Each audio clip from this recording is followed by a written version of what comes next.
Monsieur Amar, merci beaucoup de nous accorder quelques minutes. Est-ce que vous pouvez commencer par nous dire pourquoi c'est important pour vous d'être ici aujourd'hui à Addis Abeba?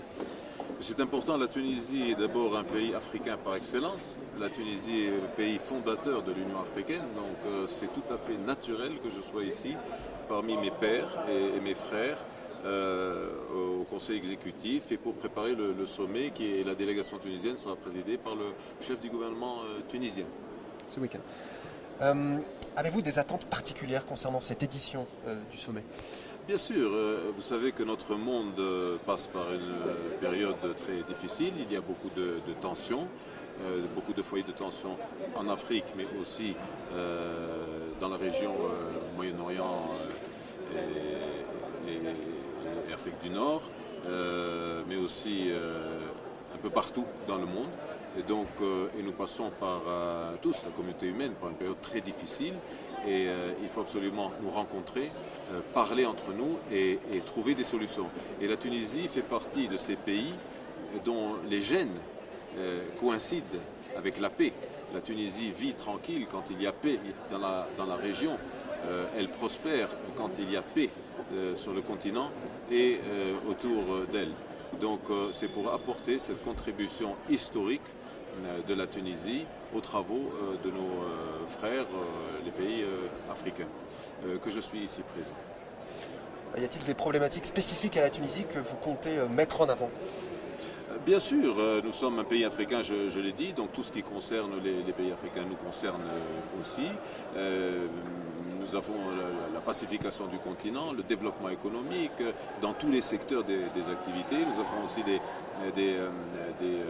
des questions qui sont multilatérales, qui concernent beaucoup de pays, dont la migration par exemple. La Tunisie a cette position où elle a une position très sensible au niveau de la migration et nous devons expliquer les pressions que nous sommes en train de subir et faire passer le message que pour résoudre cette question migratoire qui va aller en s'amplifiant dans les années à venir, il faut être tous ensemble, pays africains concernés, mais aussi pays du Nord aussi concernés, pour trouver des solutions ensemble et ne pas laisser un seul pays ou deux confrontés à ce fléau en exigeant de ces pays de faire ce qui est au-dessus de leurs possibilités de toute façon.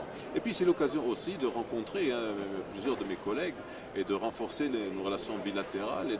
L'Afrique est un continent, et tout le monde le sait, qui regorge de richesses, mais les gens quand ils parlent de richesse en Afrique, ils oublient la première richesse qui est les enfants de ce continent, les filles et les garçons, âgés, moins âgés de ce continent. C'est ça la première ressource la plus importante qu'il faut faire valoriser. Et donc la Tunisie porte ce message-là. Nous avons toujours investi dans l'éducation de notre population depuis les premières années de l'indépendance. Et c'est ce message-là, entre autres, que nous portons auprès de nos pairs africains. Donc la paix et la prospérité, et puis une co-responsabilité dans une planète qui est vraiment en train par beaucoup d'endroits, en train de filer du mauvais coton. Alors, voilà. Justement, juste un dernier mot concernant, vous l'avez eu hier, concernant Gaza, vous en avez parlé hier. Est-ce que vous pouvez me rappeler votre position?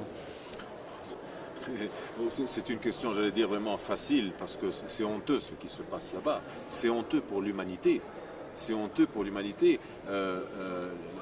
Les Palestiniens doivent avoir leurs droits. Ils doivent être considérés comme toute population, comme tout peuple sur cette terre. Et aujourd'hui, ce qui se passe à Gaza et maintenant enclenché à Rafah montre toute l'inhumanité de cette j'allais dire, politique. Mais quelle politique? Ce n'est pas une politique du tout. C'est en réponse à quoi? C'est quelque chose qui est absolument irrationnel.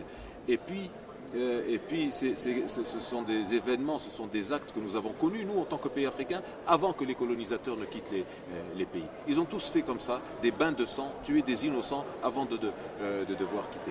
Non, c'est la honte de l'humanité, c'est une scar, c'est une cicatrice sur le visage de l'humanité, ce qui se passe là-bas. C'est extrêmement dangereux et bien sûr, ça prend la voie d'une généralisation. Il faut être absolument responsable quand on voit ce qui se passe et mener une politique absolument active. Il faut absolument cesser tout de suite